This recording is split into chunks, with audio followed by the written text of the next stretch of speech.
Hello, my name is Corinne Chisholm, and I'm going to display my presentation for the Coates reading, Between the World and Me. Let's see, share screen.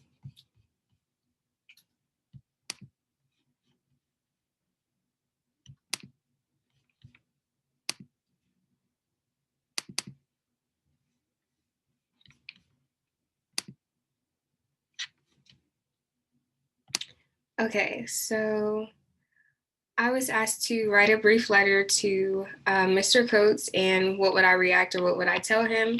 And feel free to discuss some passages that affected you the most. Okay, so let's get started. Dear Mr. Coates, I would first like to say that I feel as though this book was very well done. I love how it was written as a letter to your son, which made it extremely intimate. I enjoyed the reading very much and appreciated the way that you called out racism, acknowledged Black history, and called out police brutality and injustice. First, you explained how racism is the child of racism, not the father. I had never heard that before, and it forced me to evaluate how I viewed racism. In the beginning, you also mentioned the naming of the people has never been a matter of genealogy or anything like that, so much as of hierarchy. You continue to explain the belief in being white and call out the ignorance of white America. You say that we are taught to accept American innocence at face value and not inquire too much, which is very true. I never thought about this before.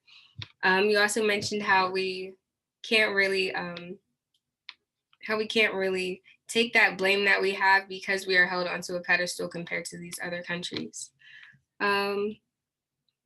I feel as though the white readers of your book were forced to reevaluate their upbringing as well as their privilege. The theme of protecting our bodies then emerges. With this, you began to talk about police brutality and injustices. You say to your son, police departments have been endowed with the authority to destroy your body. This hit me really hard just because with everything going on with the Black Lives Matter movement, that you went on to explain how basically everything the cops always get off.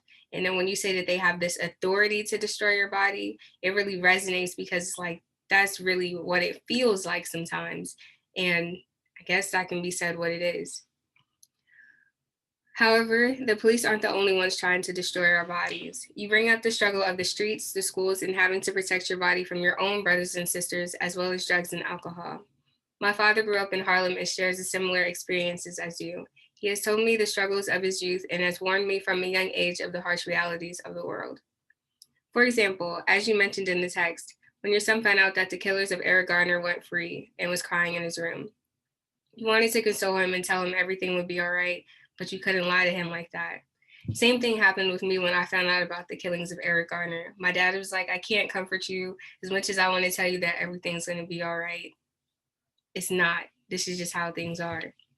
And that was one of those hard pills that I had to swallow. As a Black woman in America, I'm like, wow, like this injustice thing is really real. Video evidence and everything, like, it just doesn't matter. Like, my life is not worth as much as my white counterparts. So many of your experiences that you spoke about and your analysis has caused me to look inside myself and want to further question the world around me. Also, I'd like to say that I myself, like you, look up to Malcolm X and I study his work just like you do. And I loved how you thoroughly explained his views because I feel like he's most commonly misunderstood. People will say, like, I started getting into Malcolm X in middle school and high schoolish.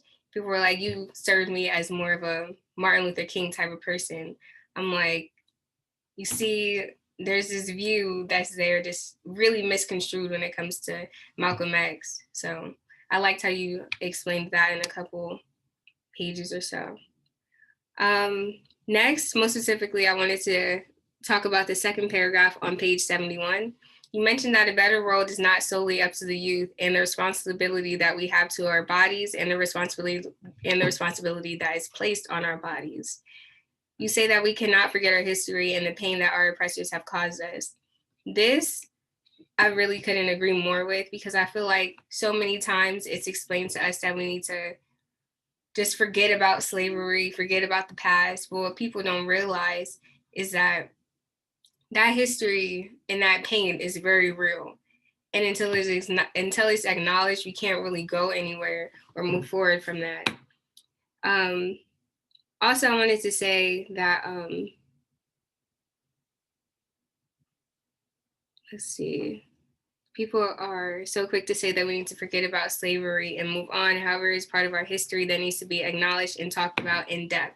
And when I say in depth, there's so much other history there that's not talked about, as far as like the Freedmen's Bank and Black Wall Street. Like all these things should be talked about, because to our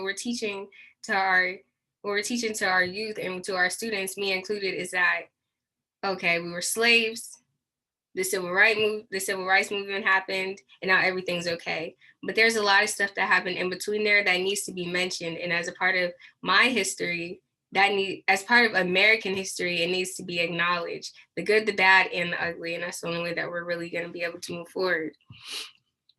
Last, I would like to talk about your escalator story. And the whole point of the story was so that your son could realize the price of error is a lot higher for you than it is for your countrymen. That's exactly what you said. And I feel as though this is a hard pill to swallow for everyone, Blacks and whites, because it forces us to realize that racism is very real and that all men are not created equal, unfortunately. Prejudices in this world, they still exist. They are very real. I just liked how you covered all of that, how you talk about white privilege, how you talk about white supremacy, how you just tie everything together. And even for me as a Black woman, I was able to relate to what you were saying. I was able to know these experiences. I was able to relate to why my parents, or why Black parents beat us, like why we are so disciplined in that way. Whereas it's really for our safety, but someone from the outside, you can't really understand that. And it's just so many other experiences that you mentioned that resonated with me and resonated with the culture, that just makes it easy. That just puts everything into perspective. And overall, I just wanted to say a huge thank you to you, Mr. Coates, for writing the book. I've learned many lessons. This book has really challenged a lot of my ideas as far as how I'm going to start looking at institutions and looking at things and such like that. And it has also caused me to develop even more questions, like why are things the way that they are? How can we change those things? Like, how can we move forward? You've done a phenomenal job showcasing the reality of being Black in America. And just wanted to say thank you for that. You've opened up so many other people's minds and hearts. Thank you.